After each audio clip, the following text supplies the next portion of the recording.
I'm going to be a piano player. I'm going to play whatever this music is I'm hearing all over the world. I just started getting concerts, traveling, going all over the world, just playing concerts. If you went through playing concerts in front of 1,000 people in Russia, real estate is just a breeze. I spent 100 hours with these people and they just ditched me. I'm like, for real? Most of our 6 kids are in bed.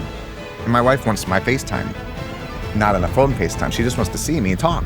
And she's like, come on, it's 10:30 and you're texting some guy that's not even your client. He's looking at $1 million houses. I don't really honestly think I'm successful. I just feel like I don't exist. I just needed time. I'm gonna get him.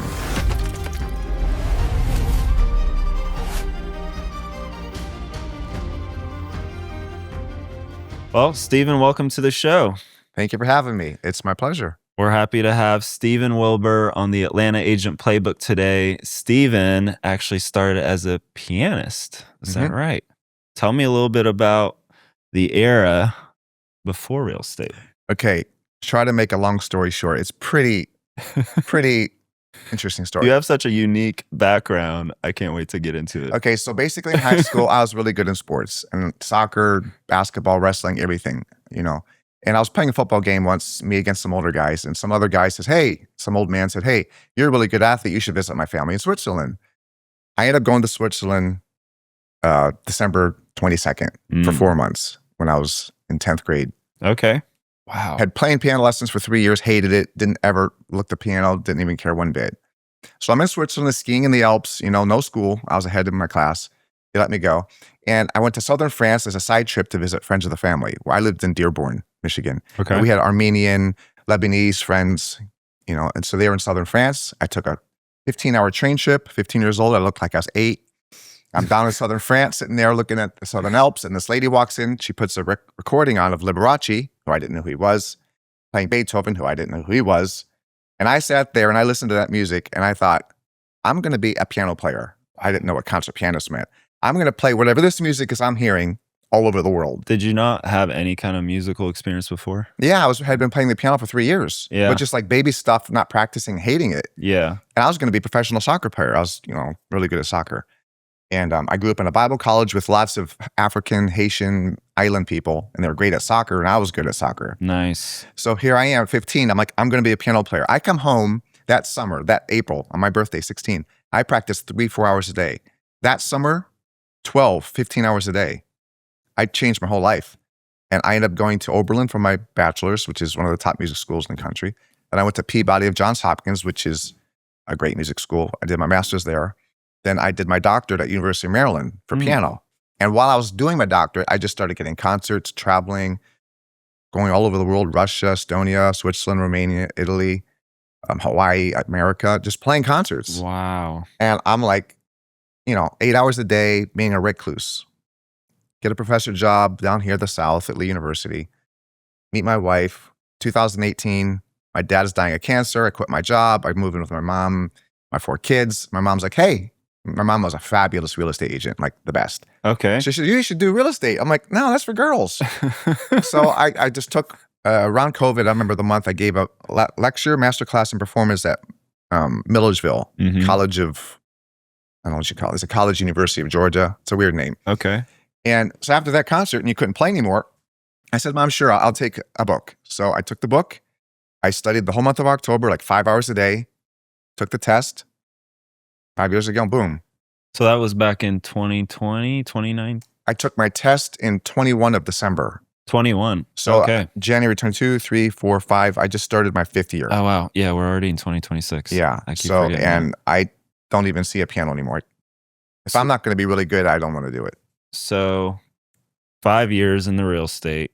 Yeah, my Walk the audience through like a snapshot of today. What's sort of your metrics? What do you do? Like my average day at this point? No. As far as like production levels as a real estate agent, like the last 5 years. Okay, I started off training with my mother. I didn't know anything, just like everybody. You know, and being with your mother is already difficult. Even though she knows everything, it's not normal for kids and parents to want to work. I don't have a proclivity for being told what to do. And she's local. Yeah, she's Grayson. She went Remax. You know, she was a great agent. So she's telling me, do this, you know, type in and I'm following everything she says for the first like 6-8 months, and I'm wanting to do my own way. And so the first year I'm doing what she's doing, leads with her. And then in the second year, I started distancing myself, getting a little more independent, understanding the system. By the third year, I was half on my own. Last year, my fourth full year, was basically all my own. Like I did everything. Of course, she gave me advice, and I was a little team. I did really well. And this is my fifth year, and it's been going fabulous. I'm swamped. Yeah. I really am. Yeah, your stats are off the chart, and that's why we reached out. We interview the top 5% realtors here in Atlanta, and it's really interesting, your background, like being a pianist for all that time and traveling around the world. What did that season of your life teach you that you think you brought in the real estate? Well, on a basic mundane level, being nervous at a piano concert when you're on the stage, you're so nervous. Yeah. So after that, like nothing makes me nervous. I don't care where I am speaking, what kind of people. Right. It's like nothing for me. Like when I have to go do an interview with people at their house, I'm not nervous one little bit. Yeah. And a lot of that's your personality type, but also you have to have the knowledge and do the research to know what you're talking about. Sure. But just as a person dealing with people, and if you went through playing concerts in front of 1,000 people in Russia at a famous music school, selling real estate is just a breeze. Yeah, I imagine it's more nerve-wracking than like even public speaking, because you're you're playing, like you've got to hit the notes. But the most important facet, I honestly believe, for me, is having traveled a lot. I've met all kinds of people, lifestyles, colors, languages, religions, just everywhere. Yeah. So when I meet a person in real estate now, I don't like consciously think of it, but somehow in my subconscious, like I can just relate to anybody. Anywhere I go, I don't care who it is, I can find some sort of commonality within like 1 minute. Yeah. It's almost like your superpower, like being able to connect with people. I mean, it's half of the game, right? Of sales. It's really all of it. And I actually learned this not really knowing I learned it. When I was doing my doctorate at Maryland, I was selling pianos on the side because I could practice all day in the piano store. So I've been selling pianos as a job, but I'm practicing 6 hours. And I remember people saying to me, like, I really didn't care if they bought a piano from me. I'm just like, either buy it or don't. Yeah. You know? I'm like the other salesmen are like, could you see yourself with this piano in your house today? You know, all this pressure stuff, right? Right. Zig Ziglar. So they'd say, the reason we bought this piano was because we trusted you. Now, my piano wasn't necessarily better than the other piano in another store. Sure. Probably similar. But they're going to trust the person. So I started realizing, even in real estate, especially in real estate, you're selling or buying a house, which is the most important transaction a person will ever do for the most part. So if they trust me, like me, feel like I'm a real person and not just snowballing them to buy this house today, they will work with you, but you have to develop that relation first. And that's what I think I subconsciously was doing. Now I make an effort because I realize that's really the name of the game. Yeah. Get people, like people, be nice to people. Yeah.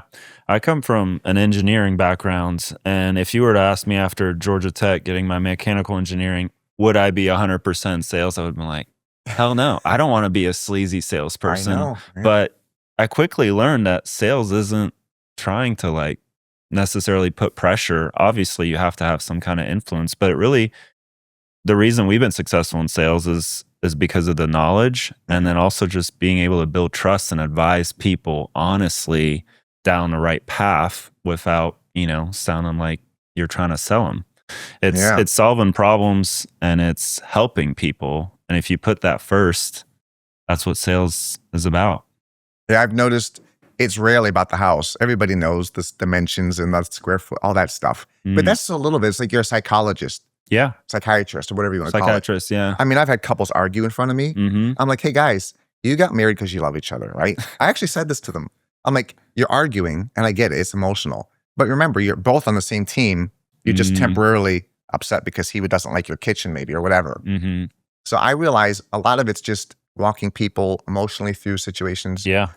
I've also noticed that, I'm trying to be relational, but I also have to be informational. Like I have to know a lot. And I feel like the more I know, like the knowledge is power thing, it sounds kind of dictatorial. I'm knowledgeable, I'm the powerful king. No. Yeah. But when you know a lot and you speak from the position of power and confidence without sounding cocky, people inherently will gravitate to you and believe you. Yeah. Yeah. I mean, in consulting, during my consulting days, they taught us, as long as you know like 10 or 15% more knowledge than your client, like you're fine. You just need to be one step ahead and feel confident. But yeah, well, for just being in the industry for a short 5 years, it sounds like you're definitely taking care of your clients the right way. I try, you always lose people. Like Mhm. I had customers from Tennessee. I spent, for real, I hate that word literally, because it's like if I say 100 hours, you don't believe me. So I have to say literally 100 hours. Yeah. Because if I didn't say literally, 100 doesn't mean 100, right? So I spent 100 hours with these people and they just ditched me. I'm like, for real? Yeah. Like I wanted to write some scathing letter to the Supreme Court, like get these people, get a bomb on the house. And I'm like, for whatever reason, I gave my all. I went to houses 2 hours away alone to video for them. Yeah. And like, bye. And then on the other hand, you meet someone and they want to buy like a really nice house in 1 minute.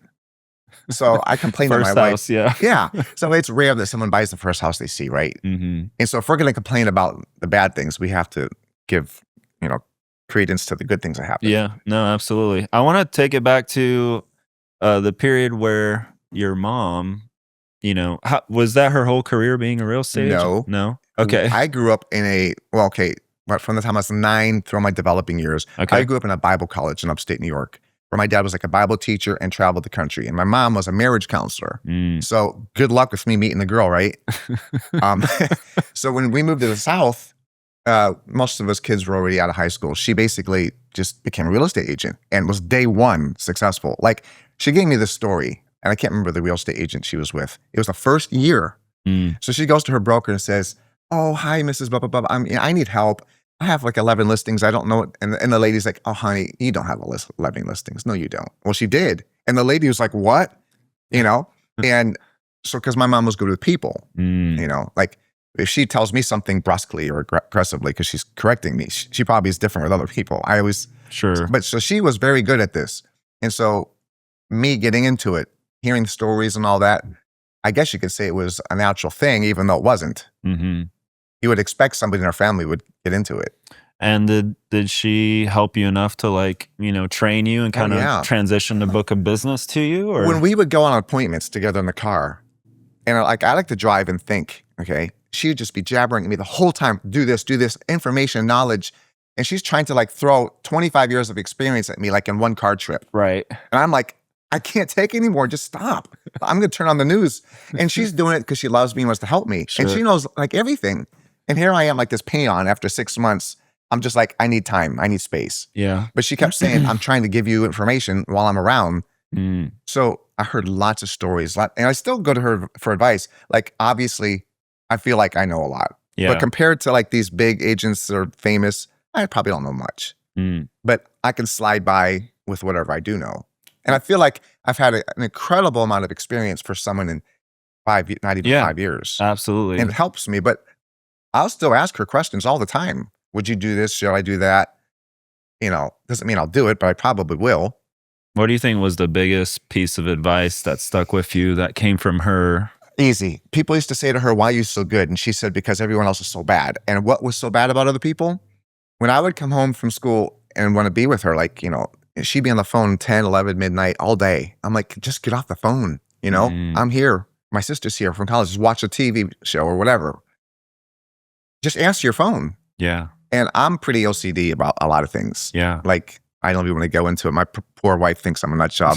But for example, one of my things is in the sink in my counter. Okay. I have 3 towels. One's for my glasses, one's for my hands, and one's for the sink. So every time I use a sink, I can't have one drop of water. It has to be perfectly dry. Mm-hmm. 20 times a day, I dry my sink. So you're a perfectionist. Yes. So it carries over into real estate. So her thing is just get back to people. So I'm if someone calls or texts, I get back instantly, mm-hmm. To the expense of my kids, my wife. Yeah, no, I noticed that when we reached out, inviting you on the podcast, pretty much immediately you responded. Right. Mm-hmm. You're on your way here, you pick up the phone. A lot of agents won't do that. And well, it actually got me a really good deal. And this is a good story. So I guess a lot of agents, from what I understand, they're done at 5 or 6 or so. One time I had a listing in Covington. And I got a call from somebody in Illinois asking me about the house. So, of course, I answered and blah, blah, blah, blah, blah. He said, "We're looking at this kind of house, this kind of house." I'm like, "Okay, I'll help you for the other houses." He says, "Oh, we have an agent in Illinois selling our house, and they're referring another agent to us in Georgia, so we don't need you." I'm like, "All right." But I'm not going to lay down. If someone kind of gives me some blowback, or I'm like, no. Yeah. You'll need me more than you realize. Mhm. That's my belief, right? Mhm. So I knew what houses are looking for. I purposely looked up those styles and sent them to him, kept badgering him. Here's this house. And he's, okay, what about this house? So I answered this, and I'm right back. And it's like 10:30 at night. So most of our 6 kids are in bed. And my wife wants my FaceTime, not on a phone FaceTime. She just wants to see me and talk. So I remember one night she was mad. She's like, come on, it's 10:30 and you're texting some guy that's not even your client. Yeah. I said, look, hon, he's looking at $1 million houses. Mm. I'm going to get him. Yeah. I'm just going to show him that he needs me. Because chances are the other agent you got referred to is not answering his text at 10:30 Maybe about not. that $1 million house. Yep. So 2-3 days of this, guess what? mm. You've given us such white glove service that we want to use you. We're coming Friday. Here's a list of 15 homes. Amazing. So I set up, and he sent a spreadsheet, with color coded and all this stuff. Mm. And I spent a good 10 hours organizing, signing up, getting disclosures, sending them to him, organizing the trip. He showed up that Saturday. I picked them up in Covington at 8 in the morning. Mhm. I got home at 9, saw 12 homes. A month later, we closed on like a $1-point-something million house. Wow. So I could have just said, you know what? He's got another agent, but just forget it. That's killer. Yeah. Now, that's not going to happen all the time, Mhm. but it just shows it's possible. It's possible, and it's worth the investment too. And it's Yeah. just a numbers game. Like, how do you filter out all this spam out there? Like, that's the reason why agents listening aren't picking up their phone, right? It's Spam, like, yeah. It's just half the time we're trying to get sold something, or it's just like we're on a list, So I've kind of changed. Like, I used to just want to hang up on everybody. Like when brokers call you or Mhm. someone wants you. I'm thinking, okay, if I make a cold call, how do you feel when that person just slams the phone in your face? You get mad. yeah, So I made an effort to say, okay, I don't care who it is. I'm going to answer the phone because you never know. It could be a mansion, right? Mm. And I'm like, I'll let them talk for like a certain amount of seconds and they'll just blow at you. I'm like, do you want to ask me a question? Would you like me to say anything? And if they're not going to listen, like they're selling you whatever, they're a lender, investor, I'll just hang up because they won't let me speak. Mm. If it's like someone that would like to bring me to their team, Mm. like yesterday, I'll have a 15-minute conversation with you. I'll listen to anything because you never know what could be better or useful. Not that I'm trying to like use people. Yeah, well, you're just trying to see what doors are open Right. and the opportunity out there. So I do listen because if I'm calling someone, I'd like them to at least say, well, thanks for trying. You're an agent. You're working hard. So if someone's calling me to sell me garbage and it's just, it's from another country, you can't understand them, I'll just say, thanks, not interested. And if they keep talking, then I'll hang up. Mm. But at least I want to give them a second to say something. Yeah. Yeah. That's the name of the game. I mean, it's a numbers game. So the more people you talk to, the more doors are open. Like, I mean, that was the biggest piece of advice that I got from a mentor as well. It's like, not just pick up your phone, but reach out to people. Like, Mhm. you'd be amazed what can happen with just a phone conversation. Mhm. And not enough people are just talking to each other these days with Yeah. texting I and know. social media. Mhm. It's like, it's pretty amazing. Like, you could do an entire transaction without picking up the phone, but you'd be doing yourself a disservice. So It's not personal. mhm. Yeah, I really hate texting. I mean, I can remember when phones came out to text. I'm like, who would ever text? I'm going to call you. Like, if you're in a coffee line and you see a girl, you're like, oh, let me text you. I like you. Hi, Yeah. how you doing? Let's have a coffee. Yeah, You no, know? I get the efficiency of it, but at the same time, it's like we're in a relationship business. So Yeah. it's all about creating a relationship. I wonder, going back to a relationship with, your mom and her being a realtor, we're about to interview another realtor, Joel Roberts. He does a ton of business, and he's about to transfer his entire book of business to his daughter. Wow. One of the things he was like worried about is putting too much pressure on her. Do you ever feel like, you were influenced by your mother to become a realtor, or they just come naturally? Or No. First of all, I have the type of personality, I've been told, I don't think this, but my wife says this, that like nobody really influences me Sure. unless I really wanted to. I have a very strong I can disposition. sense that. Yeah, And I like, you do what Yeah. draws you, what you Yeah. want to do. I'm not a groupie. I don't go to real estate groups. Mhm. I mean, I like people. Okay. I have my own thinking, my own desires. She influenced me with obviously the knowledge and understanding Yeah. and how to deal with people. but I'm just going to do the way I do things. I've always been like that. Even in college when I was a pianist, the teachers say you should play this way. I'm like, I don't like that way. Too bad. So speaking to like agents that are, working or partnering with a family member, any advice there for them? What was your biggest challenge? My biggest challenge was I don't like being told what to do. And most people don't love it. Yeah. But the majority of the world is a sheep. And the people want you to follow them and listen and go to classes and seminars. I'm the opposite. I don't want anyone telling me. I want to figure it out myself, which means I will make mistakes. Yeah. But I have my own way. So my mother was basically right with everything. She really is. But I mean, I could do something slightly different. Now, my daughter, she's 11. She wants to be an agent. And here's a good story. I taught her in one session how to set up a showing on FMLS. So today, I'm driving here, and someone last night texted me at midnight. So I woke up. I said, yes. I said, hon, I'm too busy. I texted my wife the address, Scarlett. She set up the whole showing, everything. Let's go, Scarlett. So she's going to be a fabulous agent. She's brilliant. So I want to touch something you mentioned or just kind of dropped earlier. 6 kids. And a 7th on the way, August. And a 7th on the way. Wow. How do you keep it all straight? I don't. My wife is a fabulous wife, obviously. And we first got married. We met on a Christian dating website, which I was very loath to do because I'm like, I don't need, my mom's like, you need to do this because I'm a recluse. I'm at the piano all day. I'm at the gym. I don't have time to meet girls. So when I went on there and met her, there was a huge age gap. I was 44. She was 27 when we met, got married 9 months later. So we're talking on our first date at the Atlanta Symphony. She's like, oh, I don't want kids for a long time. Blah, blah, blah. I'm like, okay, whatever. 45, but 2 months later, she wants kids. We never discussed how many, but she's a great mom. She's a great wife. We're homeschooled. She does all the stuff. I help when I'm around, but she keeps me going. She's just great around the kitchen with the kids. We have a very close family dynamic. The kids love to be together. But yeah, it's just about chipping in and helping. Yeah. Sounds like a wonderful partnership. And I mean, a big family business at this point. Yeah. It'd be nice. Like our son, Sebastian's just really great at certain things. We think he maybe could build her. Scarlett could be, keep it in the family. I never thought of that many years ago. Yeah. I mean, if you told me I was going to be a real estate agent, I'd say you're crazy. Like that's the last thing in the world I ever thought of being. Yeah. But I like the flexibility of it. Like it's not flexible that you have to work a lot, but you can do things throughout the day in different ways and multitask. Yeah. What are some of the other like tips and tricks? What else makes you successful, you think, being able to do the number of transactions you've been doing? I don't really honestly think I'm successful. I look at people like Bono Ansley and all these famous realtors. Yeah. And I see them, I'm just like, oh my, you're like, I'm bowing to them. And if I meet some of them, like in places, I just feel like I don't exist.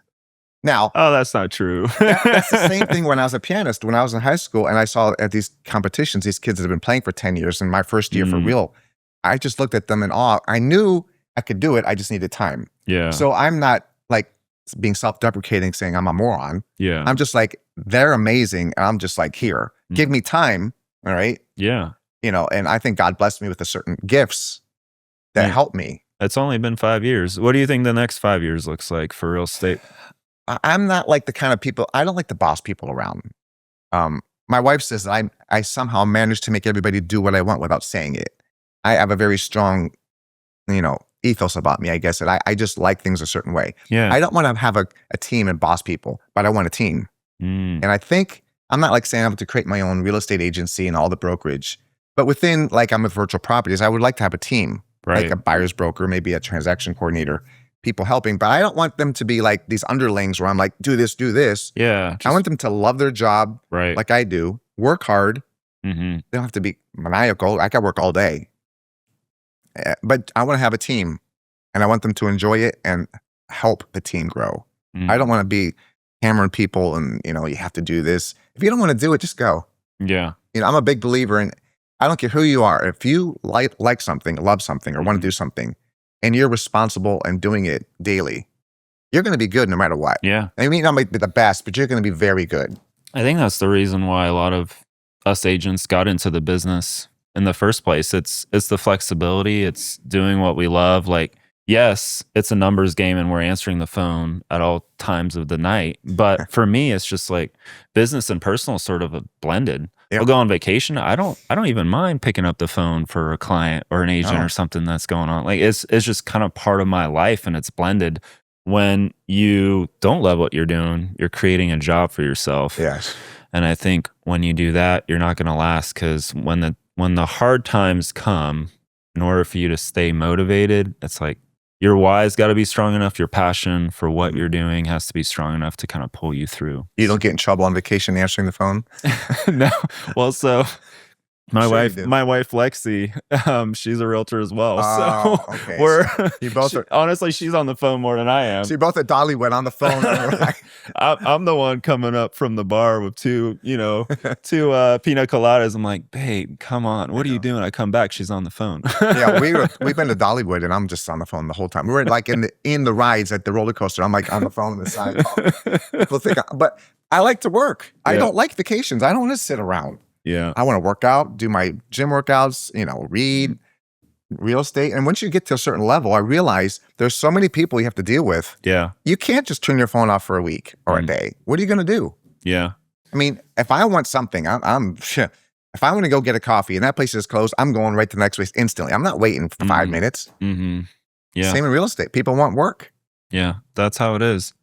You've traveled the world. Where are you going to go to next? Well, it used to be traveling basically for piano. And I've seen a lot. Obviously, I haven't seen the whole world, but I've seen enough to know what I like.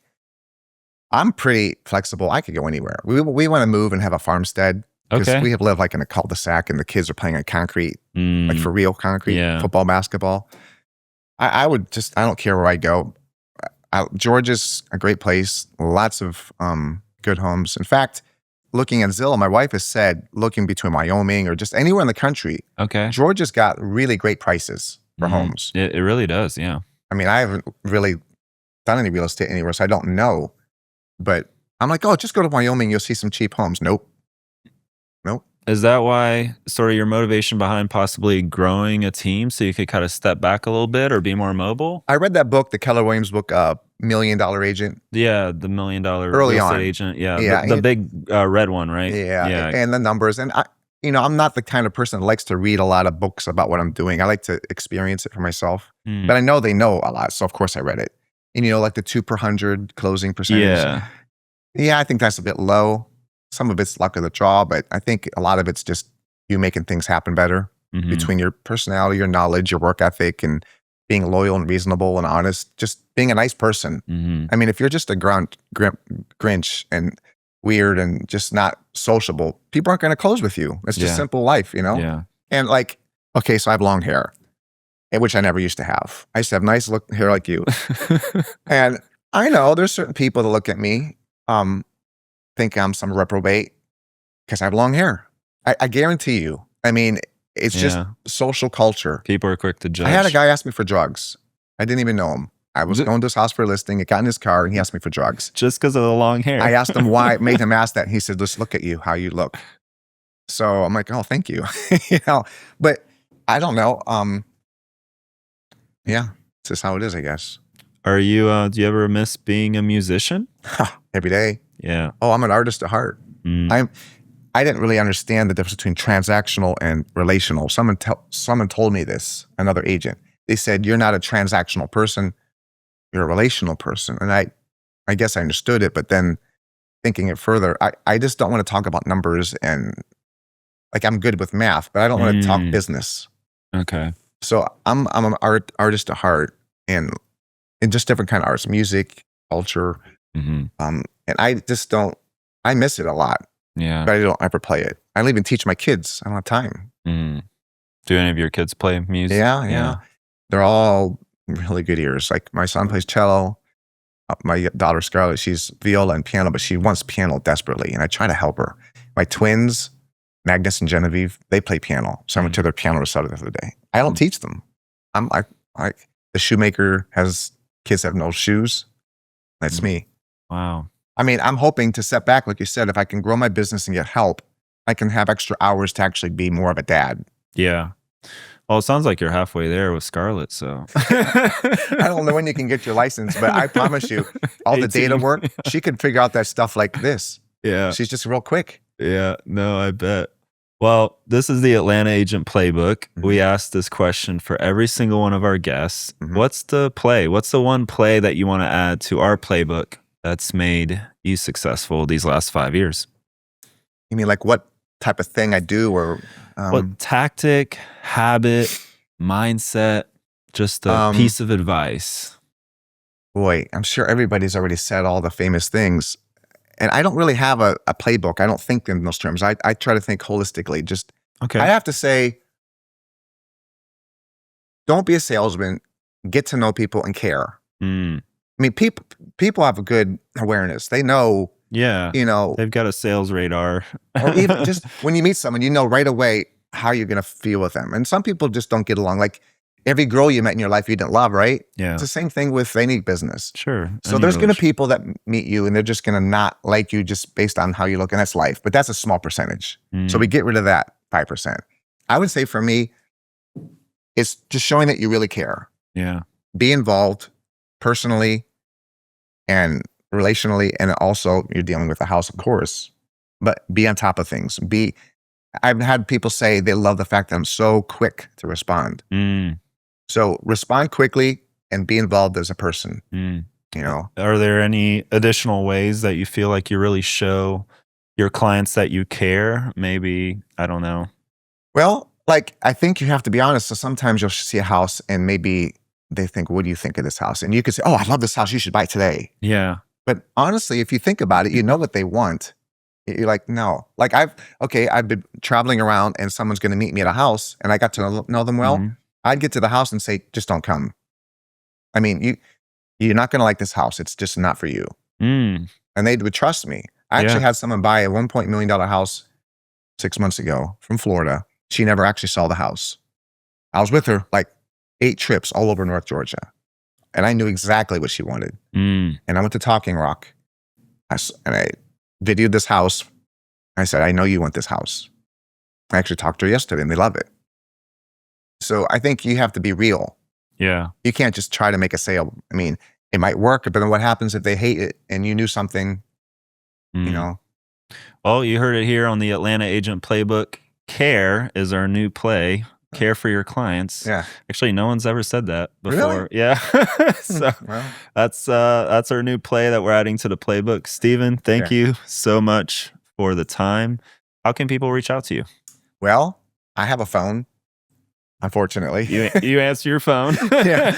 470-365-5849. There you go. I have a website, stephenwilber.com. I have Facebook, but I don't use it. I'm bad with social media, which means I need a person to help me use it. I don't even know how to put, like my recent listing, I don't know how to put it on Facebook. Oh, wow. I'm gonna have to ask my wife or someone because she uses it more than me. Yeah, maybe one of the 6, almost 7 kids can help. Yeah. Well, Stephen, thank you so much for your time. Thank you, really Benjamin. enjoyed the conversation. It was a lot of fun. I never did this, but I learned a lot doing it, actually. Thank you. Thank you.